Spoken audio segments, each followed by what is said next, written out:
जिस आंगन में अश्विनी कोस्टा पली बढ़ी, माँ बाप संग खुशियां बनाई, उसी आंगन में बिटिया का शव आया। बेटी का शव देखकर घर वालों का कलेजा फट पड़ा।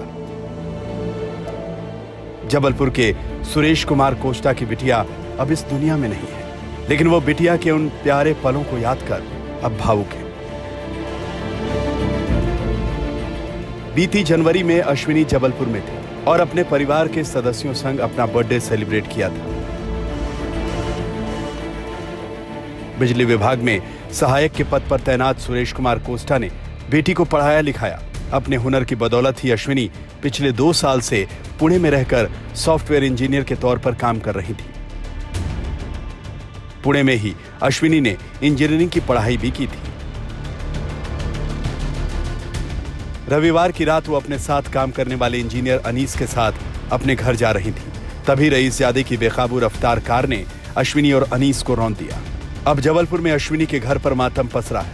किसी को यकीन नहीं हो रहा कि सपनों की उड़ान भरने से पहले ही उनकी लाडली कैसे हमेशा हमेशा के लिए उनका साथ छोड़ गई। पापा से ही रोज बात करती थी, पापा से ही हुई थी। वो पार्टी में जाने का बताया था उसने, खाना खाने के लिए जाएंगे हम, बस उतना ही बात हुआ था। उसके बाद ये हादसा हो गया। ये तो रात में हमको खबर आई थी। कल हमको सिर्फ उनके दोस्तों का ही आया और किसी का नहीं आया। मतलब उन्होंने उसके ही मोबाइल फ़ोन से कॉल किया, उनको पासवर्ड पता था, वो भी उसी के मोबाइल फ़ोन से किया, फिर तभी पता चला हमको, और किसी का फ़ोन नहीं आया। हादसे के वक्त अश्विनी के साथ उमरिया के रहने वाले अनीस थे, जो खुद भी पुणे की सॉफ्टवेयर कंपनी में इंजीनियर थे। हादसे में उनकी जान भी चली गई। पुलिस में दबाव बना करके और मेडिकल में दबाव बना करके पूरी कार्रवाई की गई है। हाँ, हमें तो ये भी लगता है कि उसने, क्योंकि पैसे वाली पार्टी है, तो कोर्ट में भी दबाव बना गया है, क्योंकि जब 2 आदमियों की मृत्यु हो गई है तो इतने जल्दी जमानत भी नहीं देना चाहिए।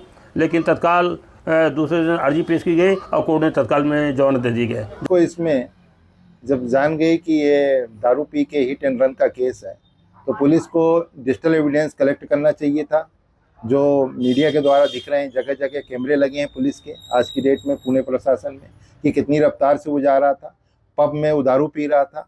इसके बाद उसका मेडिकल कराना चाहिए, उसका मेडिकल में कितने % उसके बॉडी में दारू पाई जाती है, ये सब पुलिस डायरी में उसको लगा के वो वहाँ पुटअप करना चाहिए था। और ये 304 का केस उसको बनाना चाहिए था, क्योंकि ये यहाँ किसी भी दृष्टिकोण से जो परिभाषित है 304A में नहीं आ रहा है, 304 का मुकदमा है।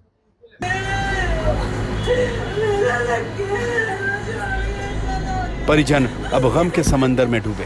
आप लोग उसको न्याय दिलवाइए।